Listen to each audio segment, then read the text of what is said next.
वक्फ विधेयक को लेकर बनी संयुक्त संसदीय समिति ने भाजपा के नेतृत्व वाले एनडीए सांसदों के विधेयक में सुझाए गए कई सुझाव स्वीकार कर लिए। हालांकि विपक्षी सांसदों का आरोप है कि उनके सुझावों को नकार दिया गया। विपक्ष ने आरोप लगाया है कि उनकी बात नहीं सुनी जा रही है।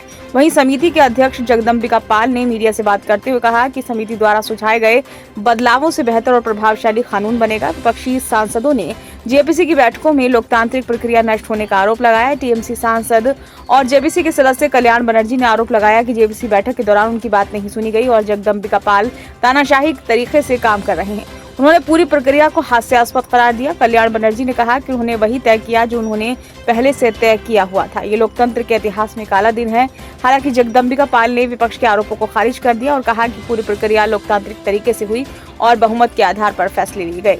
जेपीसी अध्यक्ष जगदम्बिका पाल ने जेपीसी की बैठक के बाद कहा कि ये हमारी आखिरी बैठक थी। जेपीसी की बैठकों में 44 संशोधनों पर चर्चा हुई। हमने सभी सदस्यों को प्रस्तावित संशोधन मांगे थे। समिति ने 14 संशोधनों को बहुमत के आधार पर स्वीकार किया है।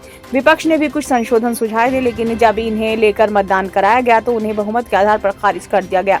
जेपीसी के सदस्य सांसद अपराजिता सारंगी ने कहा कि जेपीसी की बैठक पूरे लोकतांत्रिक तरीके से संपन्न हुई। सभी को बोलने का मौका दिया गया। 108 घंटे विधेयक पर चर्चा हुई और 284 हितधारकों से बात की गई। समिति ने जिन संगठनों के लोग दिल्ली नहीं आ सके उनके सदस्यों को विभिन्न राज्यों में जाकर विधेयक पर चर्चा की। जेपीसी के सदस्य और कांग्रेस सांसद नासिर हुसैन ने दावा किया कि 95-98% हितधारकों ने विधेयक का विरोध किया। न ही विधेयक के खंडों पर चर्चा की गई और बिना पक्ष सुने संशोधनों पर मतदान करा दिया गया।